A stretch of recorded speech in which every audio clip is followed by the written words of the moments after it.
Howdy, folks. Welcome to the grand finale of the Camera Shake podcast for 2023.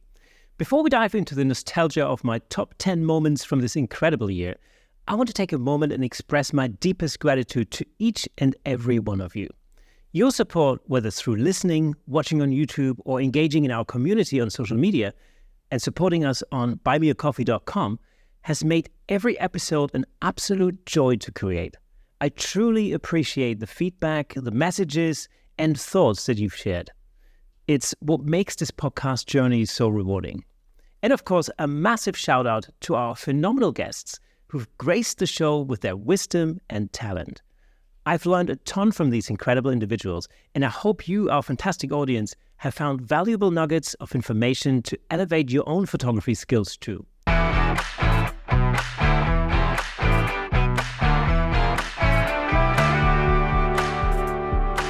Now, let's dive into the heart of today's episode, my top 10 favorite moments of 2023. But let me tell you, narrowing it down to just 10 was like picking a favorite lens. It's an impossible task. Every guest, every conversation has been a highlight. But these 10 moments hold a special place in my heart. And hey, I want to hear from you too. What were your favorite moments from the Camera Shake podcast this year? Drop your thoughts in the comments or join our lively discussions on Facebook, Instagram, or wherever you hang out online. But before we embark on this reflective journey, let's take a quick glance at some of the incredible milestones and achievements we've celebrated in 2023. It's been a year of growth, of learning, and, most importantly, sharing the love for photography. So stay tuned as we wrap up 2023 and get ready to capture even more amazing moments in 2024. Thank you for being part of the Camera Shake podcast family. Let's make this last episode of the year a total blast. And by the way, this is not in any chronological order at all. So the first episode I'm going to start with is a very recent episode with Carl Taylor. Carl is a phenomenal, world-renowned advertising photographer and a true master of lighting. It was super interesting for me to talk to Carl about how he went from photojournalism to becoming known for his incredible skill and attention to detail in studio lighting. So here's a bit from episode 184 with Carl Taylor.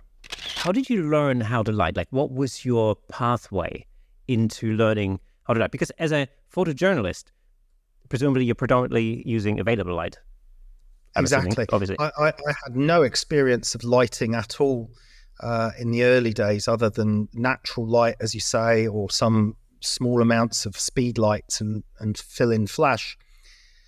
When I worked in a big commercial studio, it opened my eyes to how complicated and complex lighting could be in terms of controlling it and the tools that were available to control it, such as Fresnel lenses, parabolic modifiers, spotlights, honeycomb grids, big broad scrims, soft banks for car photography, all sorts of stuff.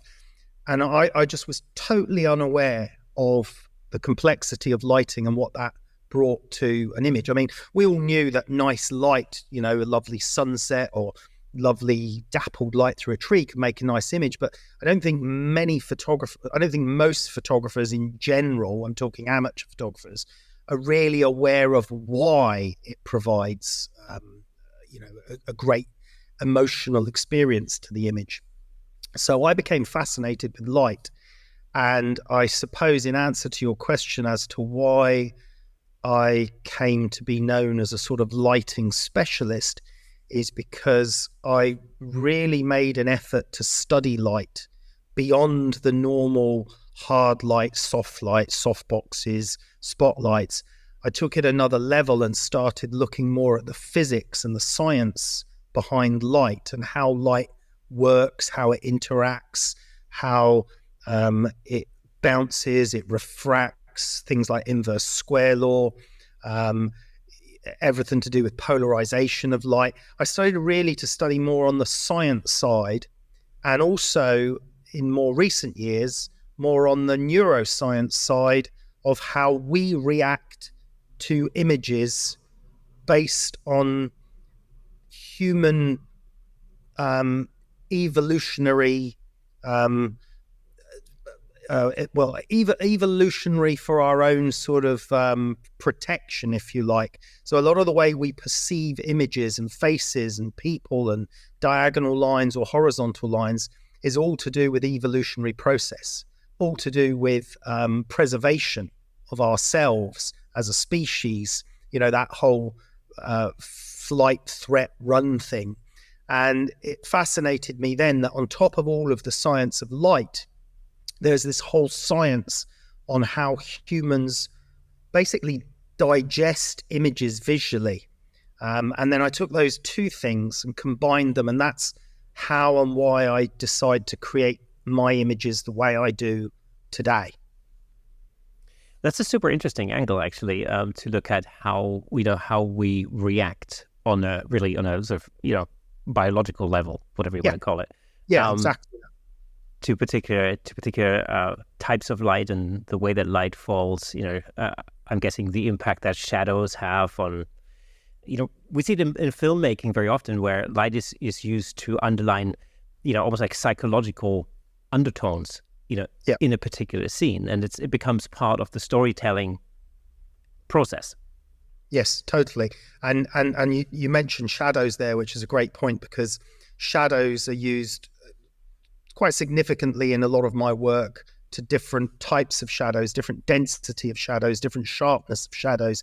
And each type of shadow has a way of conveying an emotion that can be either ominous, or it can be happy, or it can be more dynamic. And as you mentioned there, cinematographers, the very best cinematographers, know this inside out. And you take some of the most dramatically well-lit films, such as the film Seven with Brad Pitt and Morgan Freeman. The lighting, when you study the lighting throughout that film, it's incredible. And you see how the cinematographer has applied lighting to invoke a feeling, a mood, an emotion that carries you through the film. And I've used examples in certain presentations I've given. I mean, even in Kubrick's Space Odyssey 2001, in the final scenes where you've got the astronaut in the room and everything is lighting up from the floor upwards, which gives a very horror-like feeling because the light is unnatural. It's coming from underneath instead of coming from above.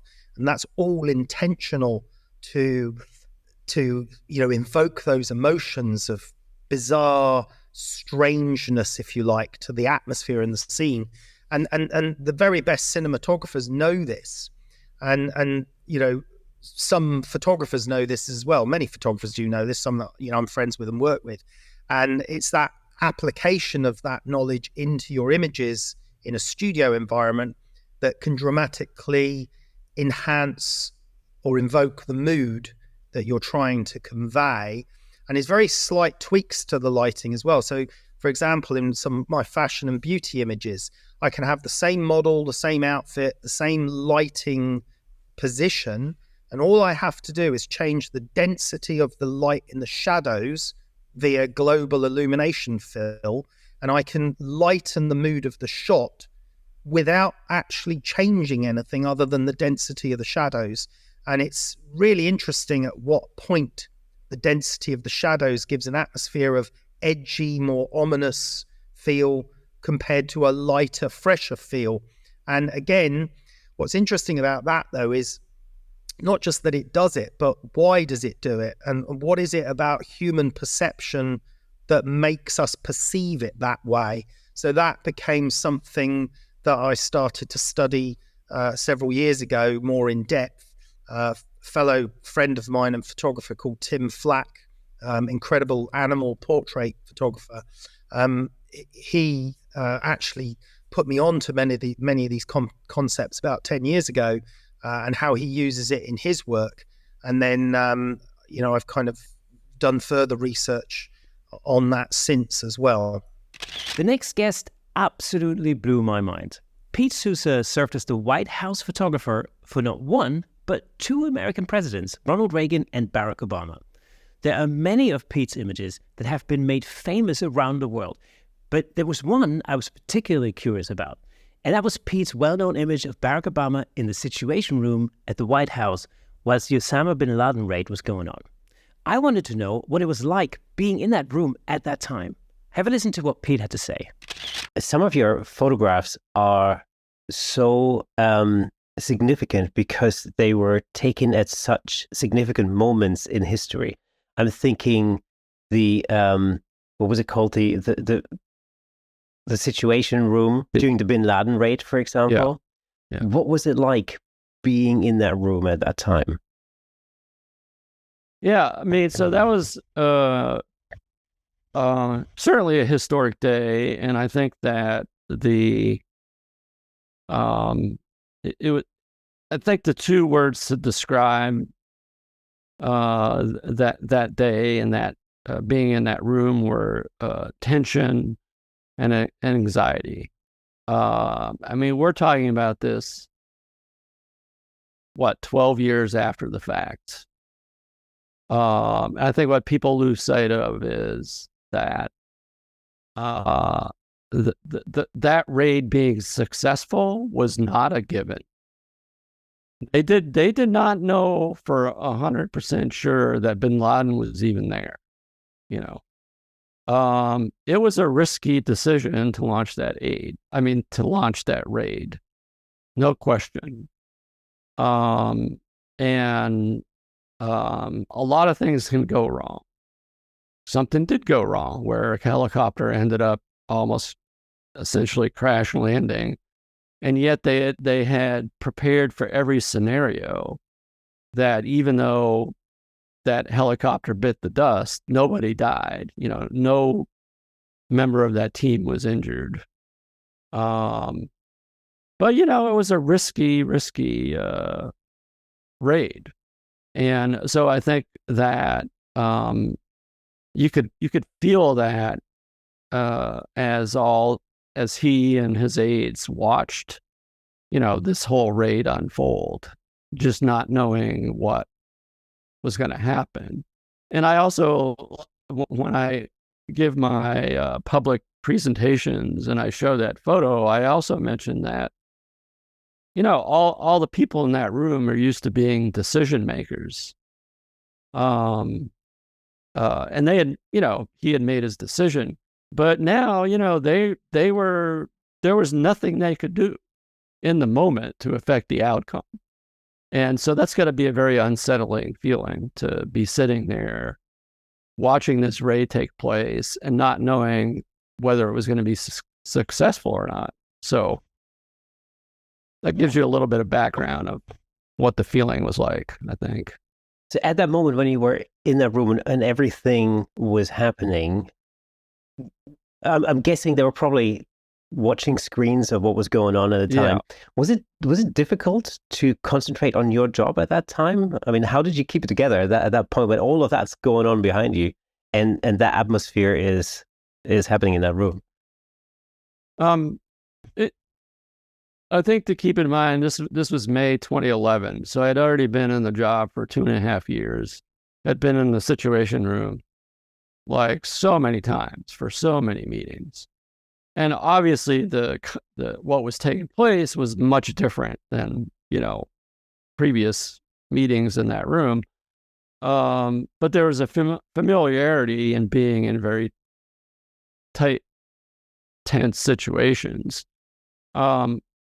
Logistically, because they had moved into this small conference room, the challenge for me was I couldn't really move around. Like usually I was able to move around different parts of the room, but people were just kind of jammed in there. That was the first thing I thought when I saw that picture. I remember seeing that picture back in the day and I'm thinking, like, where is the photographer? Like, how do you fit in this room? Yeah, I mean, I literally had my rear end was touching a laser printer in the corner of the room. I couldn't go back any further. I had somebody touching my shoulder, standing, and I was touching shoulders with them to my right. There was a guy sitting right in front of me. Like I could touch his chair. Like I had nowhere to go. So I was kind of stuck in this spot. which in some ways made it easier to just blend into the scene, that I wasn't moving around a lot. Obviously, I would have liked to have had different angles, but it just was not possible.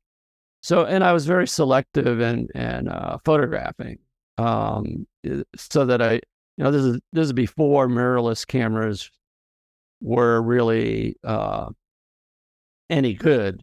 And so I was using a DSLR on, a quiet mode, but still I was trying to be extra quiet because most of the time nobody was talking, and I didn't want to like interrupt, the flow of the, just the mood of what was taking place. So I was very selective on when I actually clicked the shutter, and the raid itself lasted for like, I think 40 minutes. So we were in that little conference room for 40 minutes.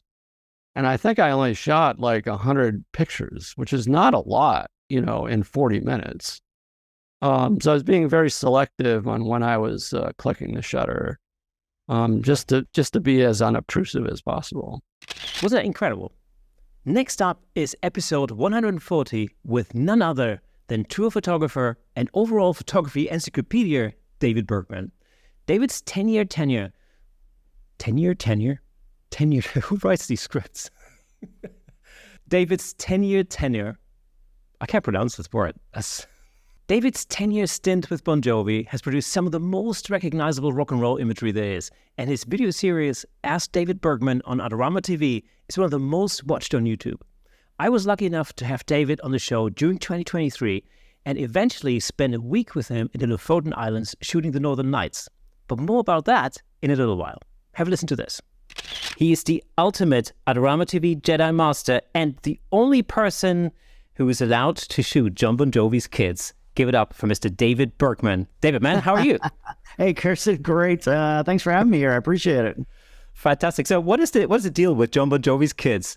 I don't know that I'm the only person, but he was, I was the band's tour photographer for about almost 10 years, and he's very protective of his family. He generally, especially when they were young, underage children, he was pretty good about keeping them out of the spotlight, considering what a big superstar he is and how well he's known around the world. So, but as his photographer, as his tour photographer, I spent so much time with him and his family that he actually brought me out quite a few times on family vacations to document, his family time away from the spotlight. So that was kind of fun, and really nice guy and great family. Is that true that you were one of only 3 people who were allowed to enter his dressing room unannounced or something like that? So he told me once when I had just started working for him, maybe I was a year in, and one time, and I was being, this job, when you're a tour photographer, I would say half of it is about being a good photographer. Of course, you have to be a good photographer. The other half is to know when to be in the room and when not to be in the room, right? There's very, celebrities, and even just if you work, whoever you work with, you got to know when to be there, when to push, and when to just excuse yourself. So there was one time early on when I wasn't quite sure where that line was with him, and I was being very respectful, and I had to do something. I needed him to sign a guitar or something. I needed a picture of him signing something. And I sat outside the dressing room waiting for him after the show. And he was in there for quite a while. It was maybe about an hour. And, but I just sat out there, waited. That was my job. And when he came out, he was like, you've been out there the whole time? And he said, look, and he told me that day, he said, there's 3 people who can come in my dressing room unannounced, and you are one of them. So, I don't know if that still holds up today, but at the time, that was the number. So that was quite, he was very cool about that. He understood how this works. And, but even so, that doesn't mean I pushed it, right? I went in when I had to. I'm not going in and sitting down and being like, hey, John, what's going on? What'd you have for lunch, right? You go in, you do your job, and let him do his job, and be on your way.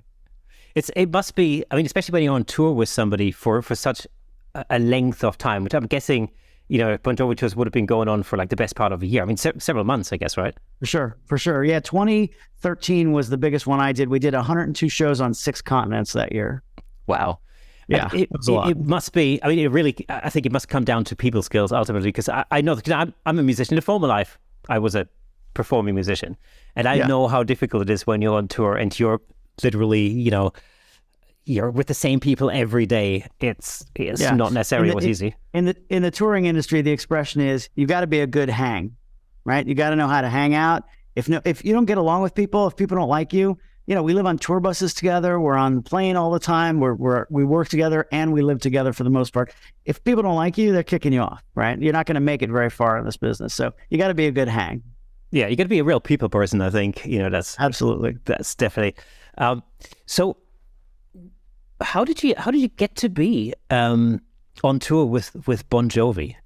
Yeah, it's funny because people always want a good story like John saw my pictures in Sports Illustrated and plucked me out of oblivion, and it really doesn't happen like that. I'm a hustler. I'm always hustling. Anybody who's made it as a freelance photographer, really in any creative field, you're always hustling. I'm still hustling at this point in my career. So I'm constantly meeting people. I'm constantly coming up with business ideas. I'm constantly finding different ways to get to do the kind of work that I do.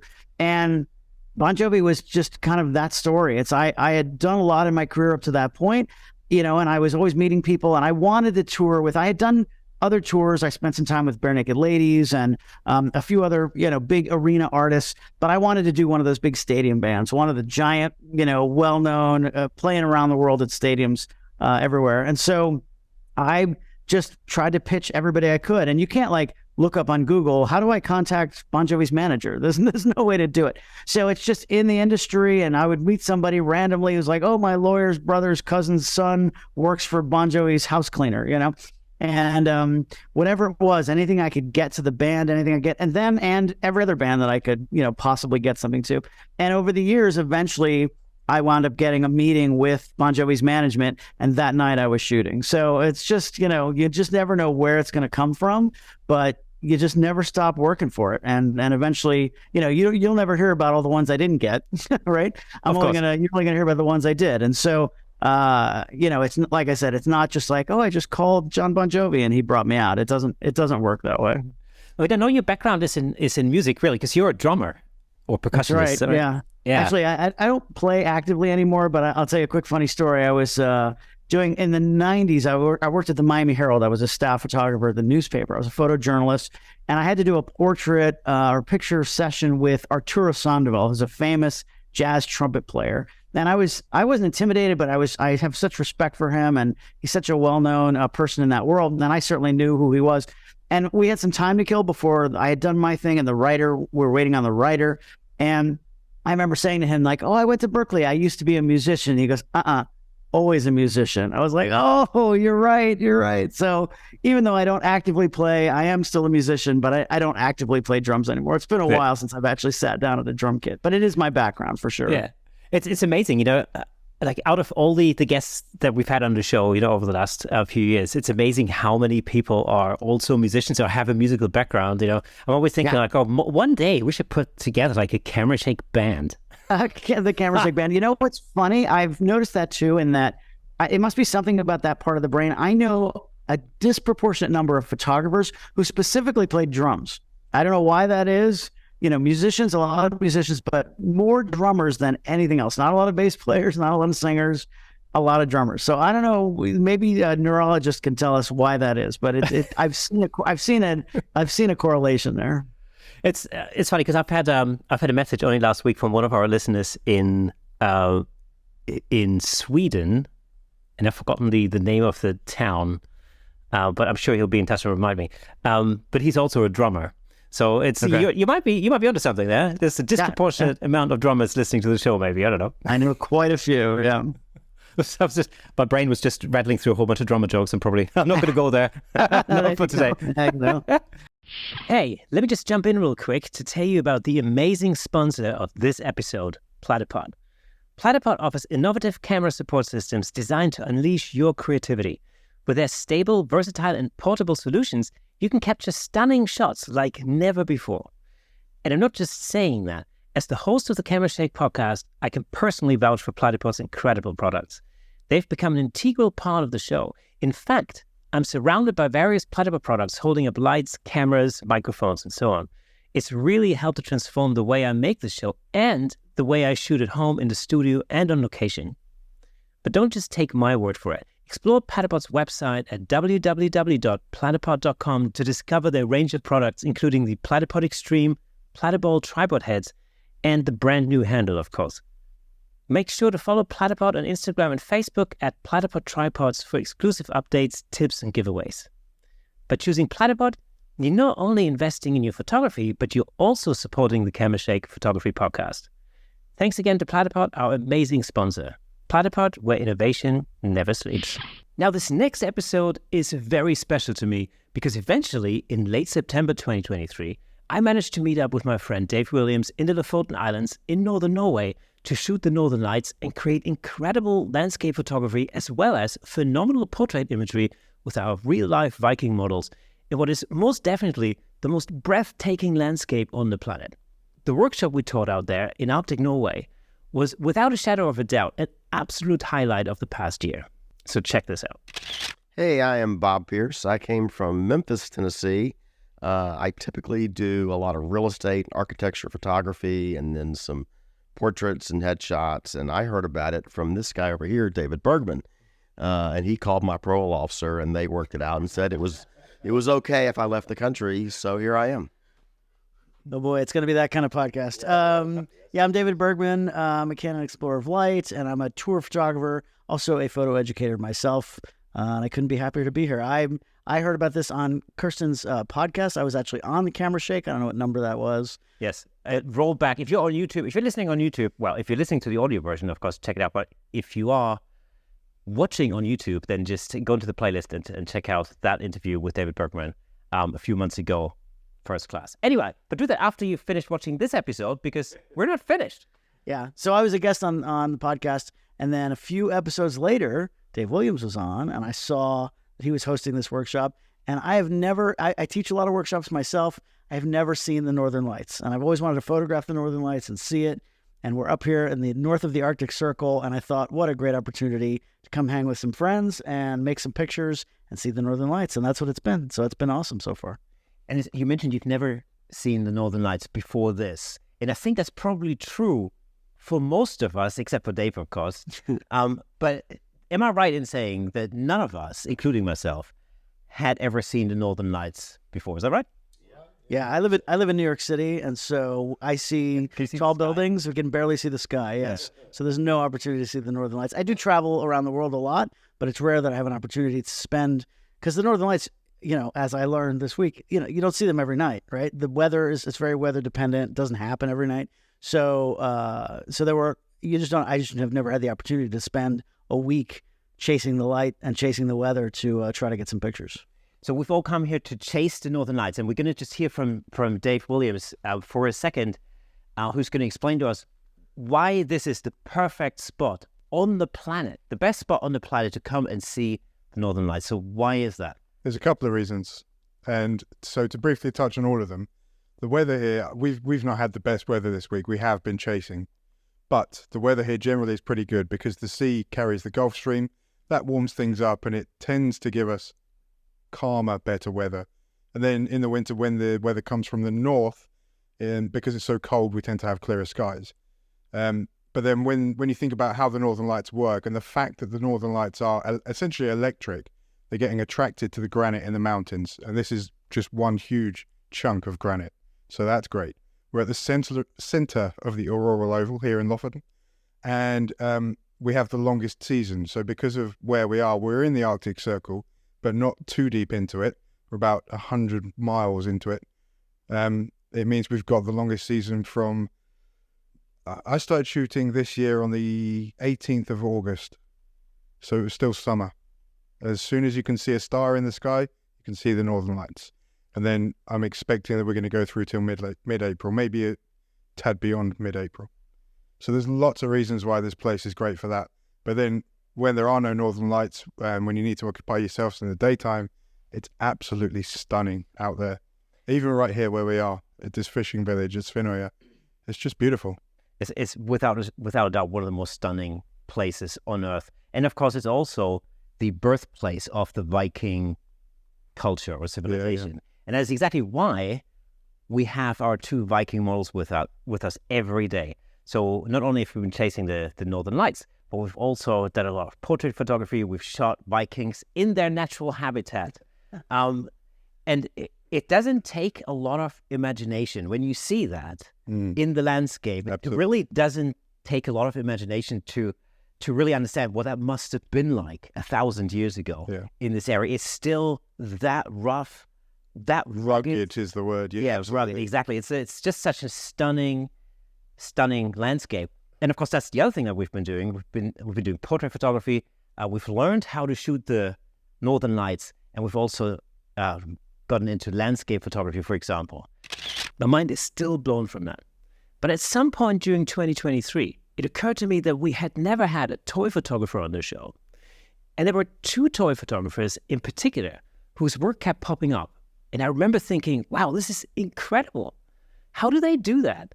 So I decided to invite both Dave the Bearmaker and Jesse Fireeisen on the show and chat with them about the incredible imagery they create.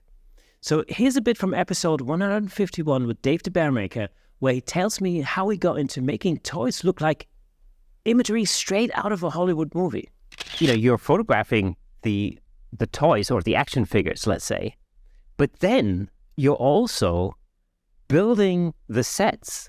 Like, you're literally building the sets, but then you're 3D printing the actual figures. It's just the amount of effort and attention to detail that goes into your work is just absolutely incredible. Well, yeah, it started off, I was just taking figures. I started with Lego minifigures, the small little things.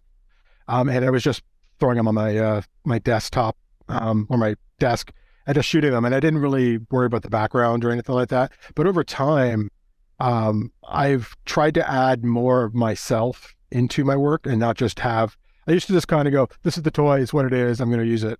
But I've been trying to expand what I put into it. And over time, it's gone from just using the toys to going online and buying unique accessories to go with it to make my scenes to that's really expensive. If you ever want to spend a whole lot of money, look at the accessory market for toys, because you will drop a whole lot of money on things really, really quickly. So I started using, actually we have a makerspace. So I started learning how to do some stuff there, making some props. Like the first thing I made was a laser printed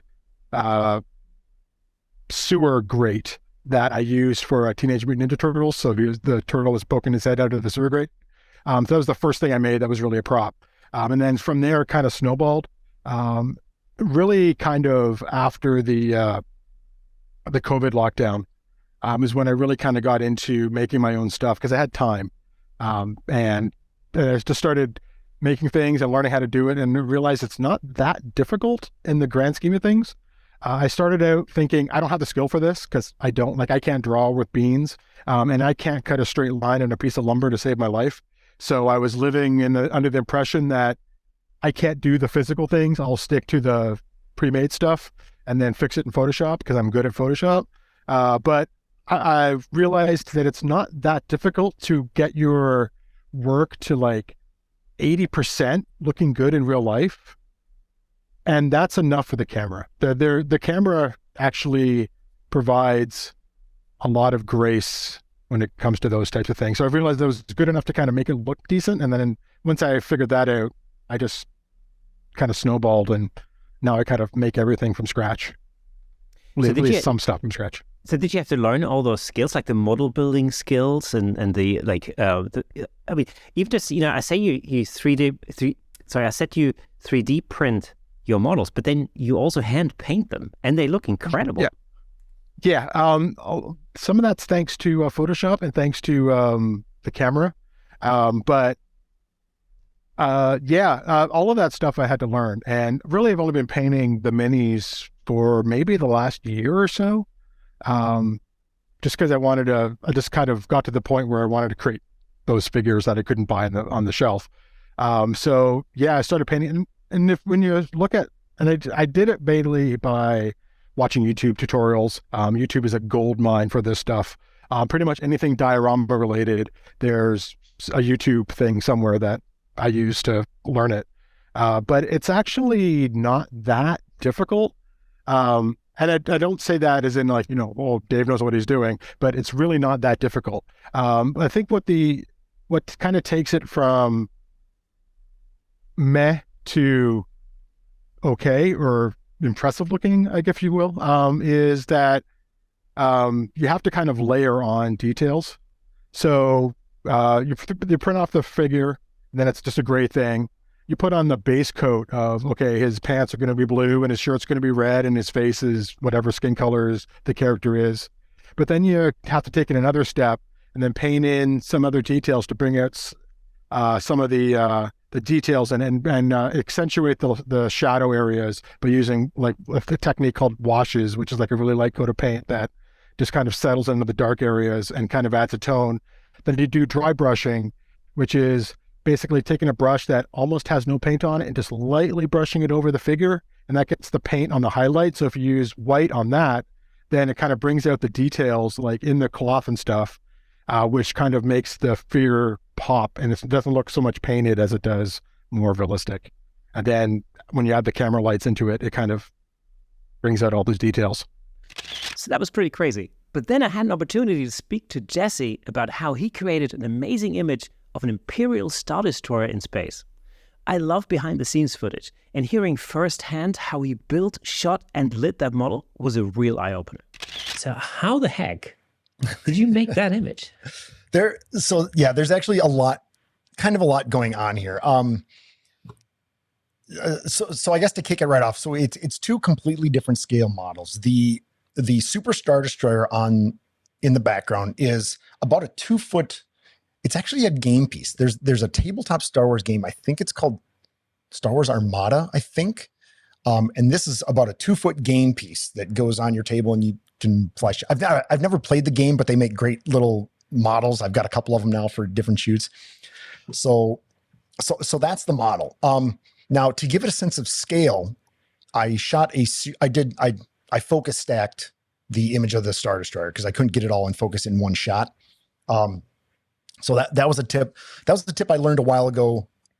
I think once again from an ILM something or other, like a behind the scenes book or something, where to give something a sense of scale, you kind of want it all in focus. You know, if you were to walk up to a cruise ship or something from the dock and you took a picture of it, chances are the front of it's going to be in focus, the back of it's going to be in focus. It just gives it that grandeur of scale. Where if you were to use a wide open aperture like a f4, f2.8 or whatever, you know, you'd just get maybe the logo in focus or something. So in this case, I was probably shooting at f11, f16, somewhere in there. I don't recall offhand. Did a sequence of, I think, maybe 20 shots front to back and then stacked them in Photoshop. So that gave me the nice clear, the thing is crisp from the front, crisp to the back. Because I think in the lore, this thing is supposed to be, it's like the city of Manhattan or something. It's a couple miles long, it's supposed to be. So that's how we did the 2-foot model. The Imperial shuttle in the foreground there is a Hot Wheels toy. I think I have somewhere in the room. Yeah, which is maybe 4 inches tall or something.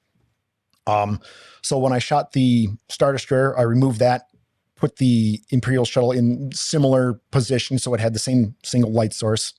Shot a couple shots of that, composite that together. Oh, another key on the lighting. For this space lighting, I usually use... For most of my shots, I usually use softboxes. I shoot a lot of off-camera flash. I used to use constant lighting, LED lights. I really like those. They make a lot of great RGB ones now where you can pick any color and, you know, you can see instantly what you get. What you see is what you get kind of thing when you're shooting. But for some reason, I've sort of fallen in love with using flash. I don't know what it is. It was intimidating at first, but now that I finally learned it, I love using it. So did you start with constant lighting and then you went onto flash? As far as toy photography, right? You know what? I kind of go back and forth. Now that I think about it, I started with flash because I was doing product photography or experimenting with it. And then I started getting into LED lights like Lume cubes and Godox LED panels and things like that. And now I've kind of come full circle back to flash. So where I was going with this, usually when I use flash, I use like nice soft boxes to get nice big soft boxes to get nice soft light and things like that. For this, I went the opposite. This, I believe, was a bare bulb because if you think about it in space, your light source is just the stars. There's really no diffusion. So that gives you kind of a little bit more of a harsh light, which kind of creates a lot of those hard shadows that you see. And it helps sell the illusion of that space kind of shot. Very, very typical actually for the Star Wars movie. or the Star Wars movies, and the way spaceships are lit in space is very hard light. And it's also very dramatic when they come out of shadow, for example, and you've got this hard shadow edge and it kind of creeps out of the shadow or something. Yeah, and it emerges. Exactly. Like I remember there's a scene with the Death Star where the Death Star just comes through and you just go, what the heck? You get that. Fantastic. Exactly. So we talked about the lighting and the Imperial so the Imperial shuttle basically just removed the Star Destroyer out of the scene, dropped in the Imperial shuttle, took some shots of that. And then it was just a matter of compositing everything in Photoshop. So the star field in the background, I've always struggled with getting a good star field that not only I like, but kind of looks authentic to the originals. I like I mentioned before, I used to dabble in astrophotography. So I have a library of star fields that I've shot from evenings of trying to shoot meteor showers and in northern lights and things like that. And those are great, but they don't look like the source material, like Star Wars source material. If you go back and look at that stuff, their star fields are very, very pinpoint, black and white. There's really no color. There's not a whole lot of patterns to the stars. So in this case, I actually ended up, like I mentioned, I'm also a video person. So I used After Effects, used the particle generator in After Effects, kind of played with it, and finally got to a randomized star field that I really like. So I made a couple different versions of it, dropped them into my libraries, my sky libraries, and that's what I used for the background there. Now, as far as the engine lights and the sort of off-camera light lens flare that you see there, the engine lights were created in Photoshop. I oftentimes just make simple shapes with the pen tool, kind of outline the engine, and then I light it up with various outer glows and drop shadows. Actually, it sounds counterintuitive, but if you use layer styles, you can use the outer glow, but you can also use drop shadows instead of a dark color. Give it a light color, play with the different overlay styles. And then for whatever reason in Photoshop, you can add multiple instances of a drop shadow, but not an outer glow. I don't know why that is, but I was playing with it one day and it's like, oh, there's a little plus button. You can continually add them. So if you stack a couple drop shadows on top of each other that are lighter in color, it tends to make a pretty good outer glow. So that's how we glow. That's how we made the engines glow. And then the lens flares you see, I use a plugin called Boris FX Optics. Boris FX is a special effects company and video software company. And they recently, a year or two ago, released a product for photographers called Optics. So it's a lot of their video special effects type plugins and effects now in a piece of software for us photographers. And it's super great. I really love it. I use it quite a bit. It has its own particle generator and like digital gobos and lens flares and light leaks and all sorts of fun effects. So that's what's going on. That's how I generate the lens flares there. In this next clip, I'm chatting with another phenomenal guest of 2023, Tim Wallace. Tim is one of the leading car photographers in the world, and this was a fantastic opportunity to catch up with him and talk to him about how he does what he does. So what would be your top tip for anybody who wanted to get into photographing cars or planes or helicopters or any moving vehicle? What would be your number one tip to start out with? If you're going to do it as a living, if you want to make money from it and earn a living from it, you need to think about what you're going to shoot and why you're going to shoot that. I did prestige cars. So you'll never find a picture of mine of a Renault Scenic or whatever, or Ford. I do Aston Martins, I do McLarens. And it's not because it's Aston Martin and McLaren, how posh. It's the fact that their budgets are bigger. The style of images they need suits my style of shooting. Most of my car work is coming out of the darkness. It's a bit aggressive. It's very sculptured light. You're not going to get an advert for a Ford Focus that's shot that way. That's going to be by a beach with somebody with a set. That's not me. That's not my style. So you've got to, my top tip is to shoot what you enjoy shooting, that you have a passion for, because that'll show in your work. But it's got to have an end purpose. So what's the end purpose? Who's going to buy this? Is your style of shooting right for the type of client that you're going for? Yes, I think a funny thing. So during the pandemic, I shot. Like I said, I shot a few cars, and I have a friend who owns a Ferrari, and so I was I was shooting the Ferrari quite a lot. And then, of course, he went to Ferrari events and stuff. So I shot a lot of Ferraris, which was great. And it was super good fun and a real experience. And then very weirdly, I got a phone call from somebody who'd seen the imagery and asked, they own a cleaning company, and they've just bought this 200,000 pound street sweep, like road sweeper mobile thing that he wanted shooting it exactly the same way. I'm like, okay, well, that's different. But it's probably the best photograph of a road sweeper ever created. I mean, I mean, like I say, I do McLarens and stuff like that, and I've done work with Ferrari and everything else. But then I shoot bin lorries. So Daddy Siegel, refuse lorries, bin lorries, whatever you want to call them, and I shoot the brochure work for them. And people would be like, "Oh, you're shooting a refuse lorry? That's not very interesting." But I love it. It's great because they're quite hard to shoot. Do you know what I mean? Exactly. And so my truck work is probably some of the most enjoyable stuff I do. It's big, and it's interesting that if we were doing a brochure for, like, I don't know, say there's a new type of truck out that Mercedes have made or something like that, historically we would take that in studio.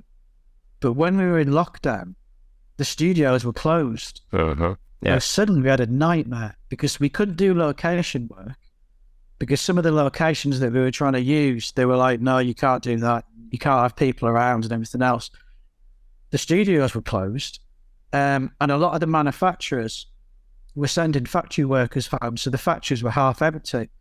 So I thought, right, okay, well, I need to carry on working. So I had a bit of work I was doing for a Dutch company called Turbo that make different trucks and vehicles and everything, like port tractors and all this sort of stuff. And they needed some stuff doing. And I said, well, look, is the factory empty? And they're like, well, yeah, the west end side of the factory is just completely empty because all those guys are off at the moment. I'm like, right, we'll do it in the factory. So I ended up, for the first time, lighting big vehicles, not with continuous light, but with strobe on the end of a stick, and then compositing those images together to make it, to blend it all through and everything, and then taking it out of the factory background and put it into what looked like a studio background. And the first couple of attempts I did at this, it was just absolutely horrendous, you know? But like anything, you work at it, you work at it, you work at it. It's your living, it's your job, so you've got to do it. And I perfected it. And sometimes now it's like one of my USPs in the fact that some of my clients know that if they've got a really big vehicle, but logistically they can't get it into studio, that technically speaking, we could do it where it is, you know? It's tough going, but it's one of those things in business that you've just got to give what a client needs, really.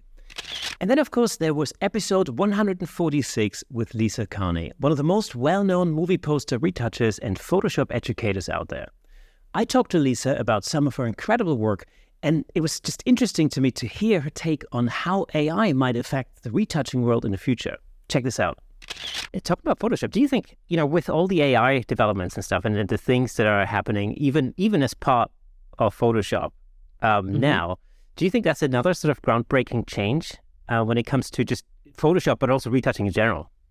Yeah, yes and no. So it depends on what level you play. I think for your average consumer and someone who's maybe at a, I don't want to sound snobby, but at a base level, 100%. The thing is, for pro level work and the type of work you have to do, you have to be able to go backwards or change it. And when you rely too much on AI, what happens is your chops get really crappy. And then you get a job where someone's turned profile or something else, and the AI won't do it. How do you fix it? Do you understand what I'm saying? So Yeah, I think absolutely. the AI is, while it's interesting and cool, it's also a little dangerous. It's definitely, I think it's very useful from a portrait photography point of view, especially when you're doing like commercial things like headshots, for example, and you have like a huge turnaround in not a lot of time. Yes. At that point, it's super helpful because it just cut your 100%. It just cut your work in half, or even less than Absolutely. that. But I totally agree with you. When you're doing anything that's more intricate, then as you said, you haven't got the option to dive into certain specific details of it or roll it back or and that's where it becomes tricky. And it also, I think, becomes tricky in terms of practice. So hear me out. So yeah, I get you on volume stuff. Oh my God, 100%. But then what happens when you lose your practice for it because you haven't done it? And then you get some jobs where you have to do it and the clock is ticking and the clients want their stuff, but you don't remember how to do it. You've lost that. You know what I mean? That your chops. I have no other word for it other than chops. And what do you do then? So it's a slippery slope. That's all. Yeah, absolutely. Because I find that, when I spend a lot of time doing other things other than headshots, and then I come back to it, it just takes me a minute or two, to just get back into it. And especially when I do things that I just have to do on one particular job and I don't usually use that particular technique or something, then when 6 months later I have to do a similar thing, I really have to go back to how did I do that? Like how did that work? How do I fix that? Yeah, exactly. But you have retouched some of the most famous and most well-known movie posters there are in the industry. Everything from CSI, How to Train Your Dragon, my daughter's so much favorite. Fun working on that. So much fun. And The Boys. I mean, my wife and I are totally addicted to The Boys, so that is a fantastic poster. Everything from campaign. Yeah. And Your Honor. What an image. I have to say, I was really, that's the Your Honor series. There's actually 2 in that series. Yeah. And I was so thrilled that Showtime came to me because that was one of the few times in kind of modern recollection where it was such a challenging job because those were full daylight shots. Right. Full daylight, especially as a profile one where he's in shadow. And it was shot with blown out, it was a unit shot basically, meaning they shot it on set. And I was like, I actually get to work for this one. Yeah. Do you know what I mean? Like it was a challenge. Yeah, absolutely. Which I really, really appreciated doing. The results are amazing. Thank you. It's one of those images that really sticks out immediately. I mean, over here in the UK, it's on Paramount, and I guess it's on Showtime over the US. Here too. And as soon as it comes up, the shot comes up, and everybody notices it. Like everybody's noticing it. Like even my 17-year-old, actually no, 19-year-old daughter now. They get up fast. Yes. I know, right? Even she was talking about it. It's just such a striking black and white shot. The creative director and the photographer did a really great job. I have to say, the thing is, but especially I think the one you're referring to is a straight on angle one. Yeah. You have no clue. Folks don't have any clue what goes into that. That beard has probably 20 layers of hair painted over it. It's been redone. It's amazing. And the hair is completely redone. No one would know. Hopefully, if I do my job right, they don't know. Yeah, but that's the key, isn't it? I mean, the better you do your work, the less anybody notices. 100%. That's totally accurate. Yeah. That's incredible. So, I've been really lucky in my career to get to work on some pretty amazing and fun projects. In the next episode, I had a chance to get together with Sweden-based portrait and headshot photographer Sean Luthwaite again. Sean's style is very personal, and in this conversation, we explored the importance of using a single light source for portrait photography. I also had an opportunity to meet up with Sean later on in the summer during a trip to Stockholm. Have a listen to this. For anybody who is interested in portrait photography or would like to get into portrait photography, what is the first number one most important thing you'd say they'd have to master? I think personally for myself, looking back on my progression, and I sort of, after watching YouTube tutorials from Peter Hurley, Jeff Rojas, etc., I started to focus on using one light, and I still use one light. So use one light and use it very well. You can use either one light to get very dramatic light if it's from one side, or if it's straight on, then you get a bit more of a flat light. But since I like to have quite a cinematic feel to my portraits for the actors, I want their faces to have a bit of a 3D form on the screen. So lights and shadows, for me, create that perfect combination. And the way I say to all of the students in here, so listen, I use one light because when you go outside on a sunny day, there's one light in the sky. People don't walk around with 2 light sources on their face and a reflector under the face. So, but for me, it's very important to get people to look exactly as they do if it was just in a regular situation. I know that some of the American portraits work very well in the States, but over here in Europe, in Sweden and the UK, they can come across very too well lit. There's no shape to the face. There's the shape and contours, but it's just a bit, I don't know, I wouldn't want to say fake looking light. The light's very good, but it's just a bit, you see that type of shot all the time.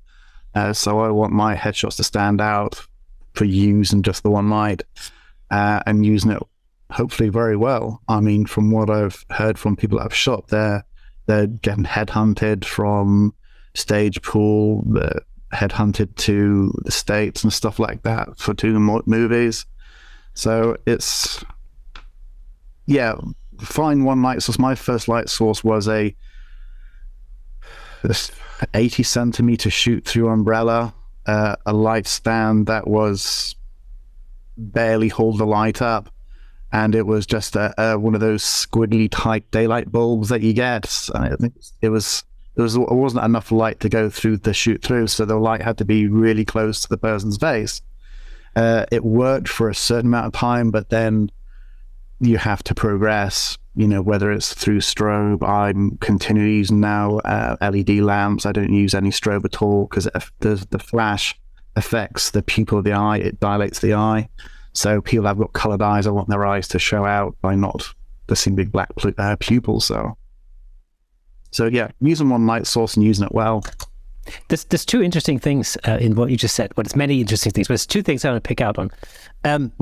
One is, first of all, using one light or starting with one light is always a great idea, because one of the things I think that can happen if you watch lots of YouTube tutorials and you watch a video about like 3-point lighting and fill light and hair lights and everything else, it's easy to get overwhelmed with that and to confuse to get confused with that. I see that actually. I've only recently noticed that in a group. It was like a camera club related group, and people were trying to teach themselves how to use studio lighting. And the thing there was that there were just too many lights going on at the same time, and nothing was very well controlled. And so it kind of brings it back to just starting with one light, learning how to use one light, and then expand from there. Once you can really use one light, and you really have control over it, and you know what you're doing, and you know what effect you're getting.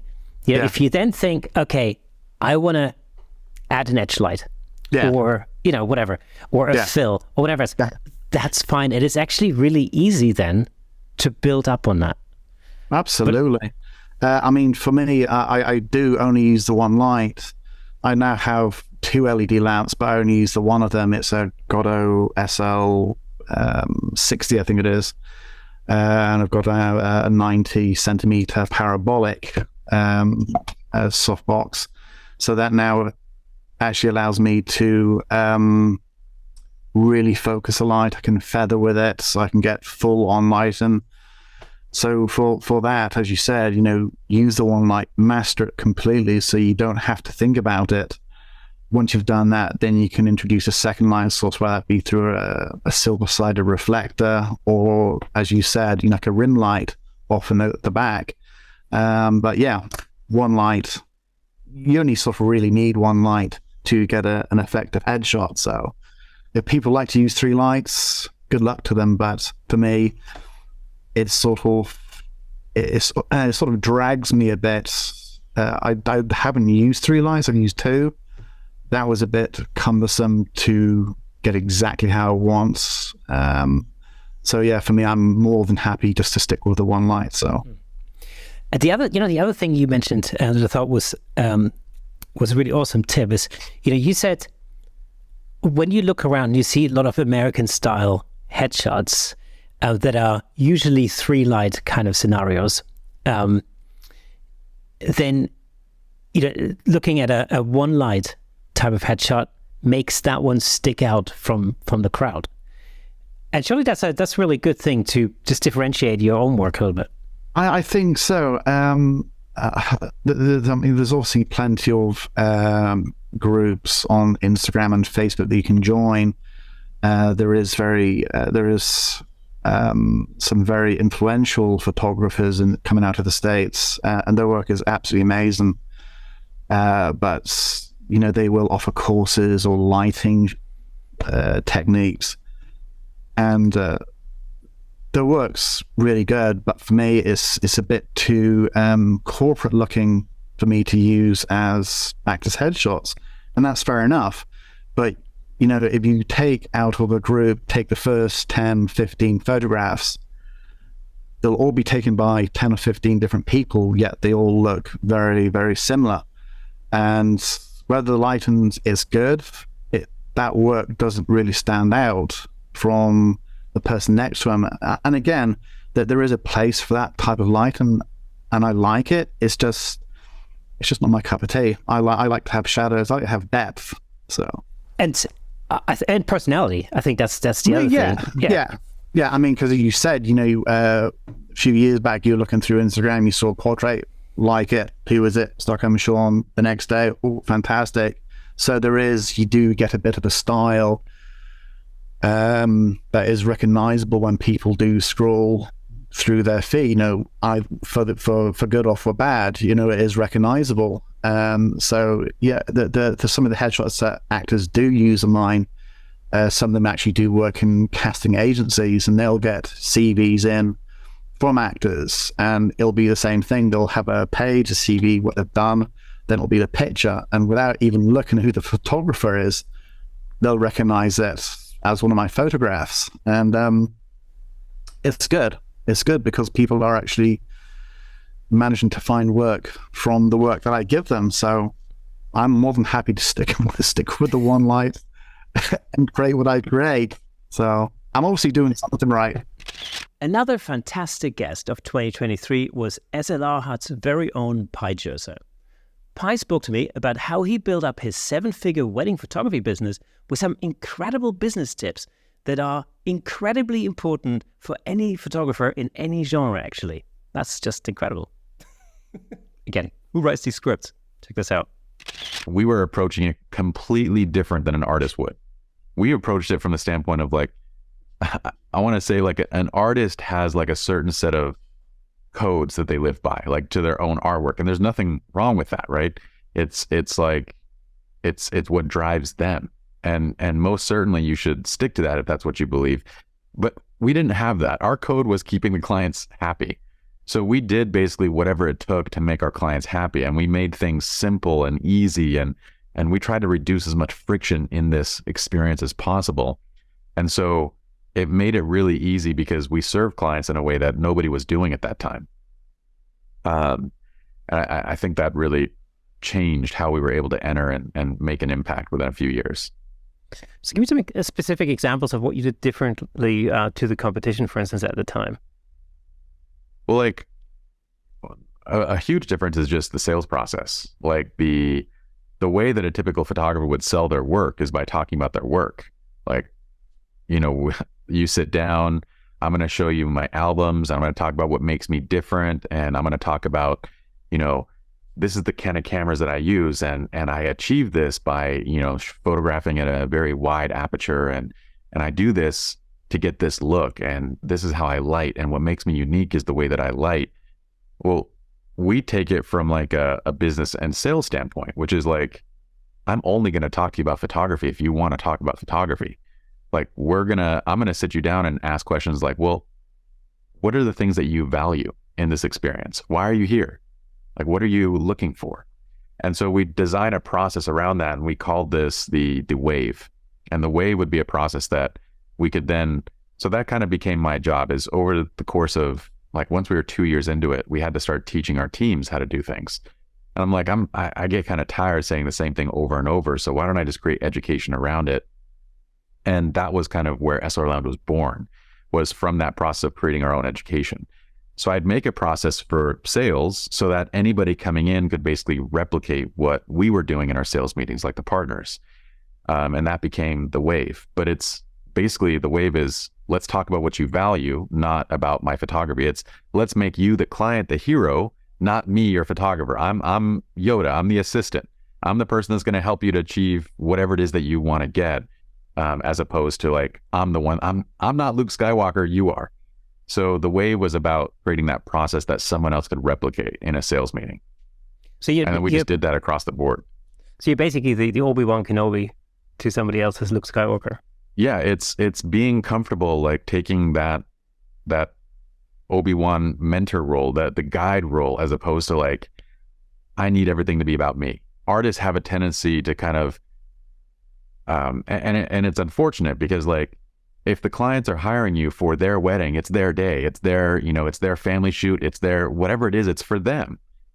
But a lot of times our egos kind of takes hold, and it's kind of like, well, we make the day about us. I need to have this, and to be able to do my job. And you hear all these horror stories of, especially back then, I think photographers have gotten a lot better in general. But back then we'd hear all these horror stories of like photographers demanding a 1 hour break, and they're not going to work if they don't get food, and this kind of stuff still happens today. But like, by and large, it's like, no, we bring our protein bars. Like, we're good. Like, if there's not an opportunity to sit down, we're fine. Like, we understand that we're paid to do a job, and we're here to do that job. And so that approach kind of won clients over. And if you win clients over, I think you're good. Like, we were, and it's funny too, because that ego thing, I think, plays a big role in, the aspect of being award winning. Like, we were serving our clients long before we were award winning, and we only submitted to the awards that we could actually show off in front of our clients to say, hey, look, you're making a good choice when you hire us. But the awards that we were going for is never like, we don't care about being known to other photographers. We care about anything that we can basically put in front of our clients to make them more comfortable. But I think that's another trap that we fall into, is we become photographers who are creating art for the sake of other photographers. I think, what you said about the award-winning aspect of it, entering into awards, it does, from a marketing point of view, I think it works well, because it plays on the authority bias. Absolutely. You're putting yourself into the expert position, and the confirmation is the award-winning part of it. So it works well for clients, but I'm guessing it's like you said, it doesn't really make any difference to the way that you operate per se. No, and that's only one aspect of that, like, kind of authority, right? Is the awards that you might receive. Another aspect is, like, just as good, and in our books, a better award is a thank you card or a 5-star review. It's just a matter of like, do you actually feature those things in your business? Do you actually show those off? So we would show those things off. Like, when you walk into our studios, there's a wall. You have to pass through this hallway, and on both sides of the hallway is just lined with thank you cards. So, like, that means a lot more from the standpoint of a client than you having award winning on your website. Everybody can be an award winning photographer, right? And so that's one piece of authority that you can use in the process, but it's one of many. And a lot of times we get lost in that. The ego gets us lost in those things, as opposed to like, yeah, there's a huge impact, a much bigger impact of walking through a hallway of, thank you cards, as opposed to just seeing 5-star or just seeing award winning on your website. So what would you say are like your top 3 sort of mistakes that photographers make in business? If you had to sort of think of like the 3 biggest mistakes you could think of. Goodness.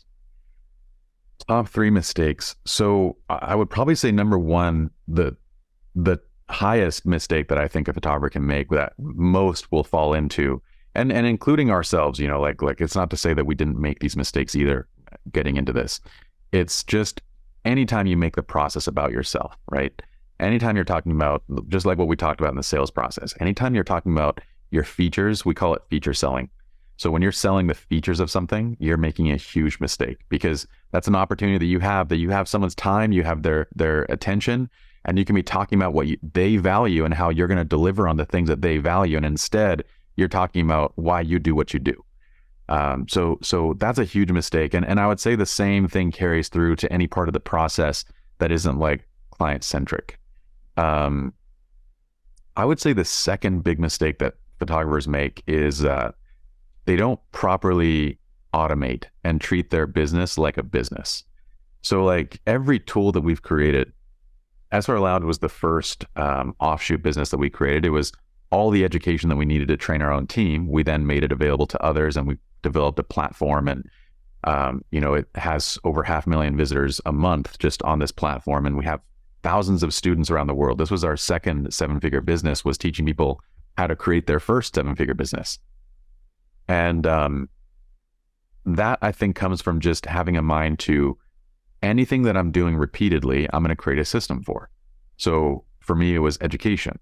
But then there's other things too, like, well, what about, the email responses that you're getting often? Like, do we put together an FAQ? Do we reference people to the same blogs? Do we create automated email systems? One of our newer software developments now is AI development. So we developed a company called Impossible Things. And now it's basically taking our methodology of editing in Lightroom, and now it's fully AI adapted. So it incorporates lighting conditions and camera profiles, but it does all of your color grading for you. So we're always looking for areas of the business that we can say, step one is, can we put in place a standard operating procedure or an SOP? Step two, could we automate this even further? Like, can we go beyond just having someone do this? Could we find a piece of software or even create something that would do this for us? So that would be the second piece, is like kind of buying back your time from the business through automation. And then maybe the third piece is where your time goes. I think artists in general, time management is not one of our greatest skills. And oftentimes, like, you'll find that a lot of artists will actually have ADHD. So I have ADHD as well. And it's both kind of a superpower, and it's also kind of something that can hold us back, right? In terms of scheduling and staying on task, it can be difficult. But once you're on task, it can become kind of this superpower, because you get to focus like nobody else's business. But the key to that is like really good time management, using like things like a Pomodoro, tracking your time. I'm going to put time here, and kind of working around all the things where we're naturally weak. I would say is the other big factor. And treating it like just because you can work from home, just because this is your business, doesn't mean that it's not something that you should treat seriously. Like, you should put 40 plus hours a week into this, and be serious about the business. And last but not least, and again, this is not in any particular order, I managed to get together with one of the biggest names in the wedding industry, Jerry Guiones. He gave me some fantastic tips for anyone starting out in wedding photography today. I think there's a theme developing. Check this out. I would focus on the business more than I would the photography, because at the end of the day, if you're starting a wedding business, that means you're capable of producing a job, rain, hail, or shine, in a consistent manner. Doesn't have to be incredible or groundbreaking, just needs to be consistent. And to be consistent, you need repetition, experience, and practice. And that you can't underestimate that. I remember meeting a photographer and said, Jerry, I've been photographing for weddings for 3 years. I'm not getting any better. And I said, well, how many weddings have you shot? He said, 21. And I said, you've been photographing for 3 weeks. He said, what do you mean? It's 3 years. I said, no, you've purely photographically been photographing for 3 weeks. And I go, do you practice on a non-paying gig? And he says, what do you mean practice? I've got a day job. I'm like, well, I don't care whether you've got a day job or not. Do you practice your craft? He goes, well, what I'm shooting. I said, well, if Djokovic practiced tennis only at a Grand Slam event, would he have won 23 Grand Slams at the moment? Probably not. Almost certainly not. Like, professional athletes who are at the top of their game practice every day, or at least work out or do something for their business. So I think too many people judge what they're going to charge based upon what they're good at, as in, I'll only charge X amount when I feel I'm good enough. But because you get incrementally better photographically, you'll never see a massive change. So then your confidence level will never really reach what you want to charge, depending on your mindset. So, I say to people, consider yourself a business person in photography rather than a photographer in business. And also, ask yourself the question, are you working on your business or in your business? It's two very different things. In your business, that's why I've never done my own Photoshop. Why would I do something that anyone can do? What I can do is photograph the way I do. I can relate to people the way I do. I sell the way I do. So there's things that I only do. And if I can get someone to do things that anyone can do, I'm going to pass that up. I'm not worried about what it costs me, because the hours now that I have free to go and get the better work, or maximize my sales, or redo my branding, marketing, or working on vendor relationships will be so much more fruitful. So there's many different ways that I can structure that answer, because it depends on if you're serious about business or if you're serious about weddings. Probably people ask me, what regret do I have? And I have very few in my career. The only regret that I have is I wish I was exposed to more photographers early in my career, as in I had the ability to hold their camera bags.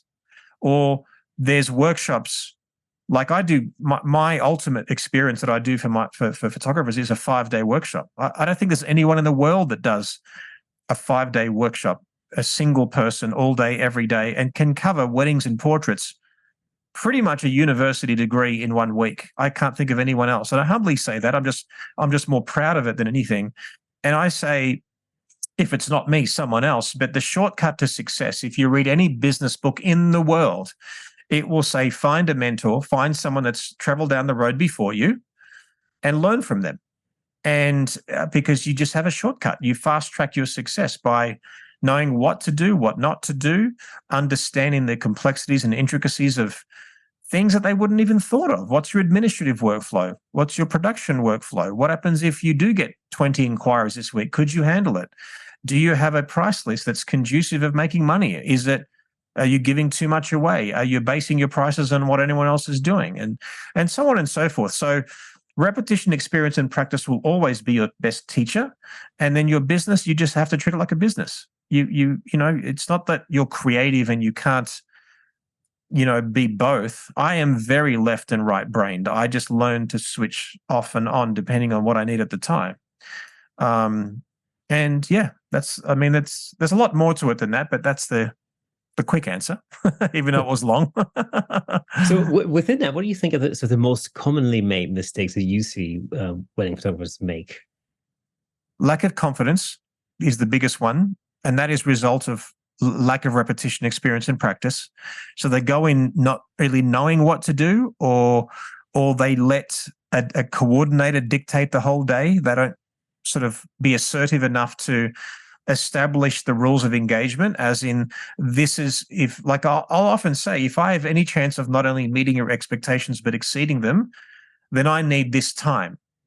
It's like going to a surgeon for an operation. You're not going to go there and you need to get this mole removed, and he'll say it'll take 2 hours and this recovery, whatever, and you say no, half an hour. Like, we're professionals. We need to tell clients this is exactly what we need to produce what you expect.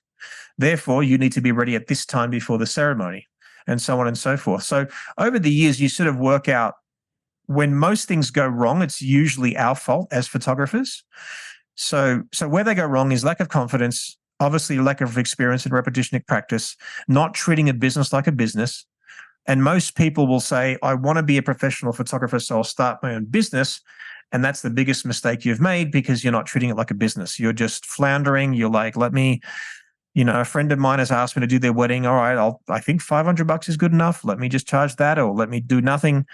And then you sort of just, every so often you'll chip away at something that you think you should do, or people are posting a photograph a day or 2 days on Instagram and then thinking that that's marketing. There are so many mistakes that people make. It's just there's no proactivity. Everyone wastes time on social media. Like, if people looked at the time they spent on social media and they said, rather than those 5 hours per day on social media that make me feel intimidated, make me feel like I'm not good enough, looking at everyone's best work, best photo, best meal, best holiday, judging yourself to somebody else, rather than wasting that time and making it literally fruitful, spend half an hour on social media, see what your friends are up to, your family, whatever, just, whatever. And then spend 4 hours that you used to do of that practicing and working on your marketing, working on your reinvention, working on your branding, your website, your offerings, and so on and so forth. So, there's so many things to it, but that's the brief, again, but long answer. I think you've hit the nail on the head there. I think it's probably true to say that in creative fields like photography, like music, for example, and music is actually a very, very good parallel to that.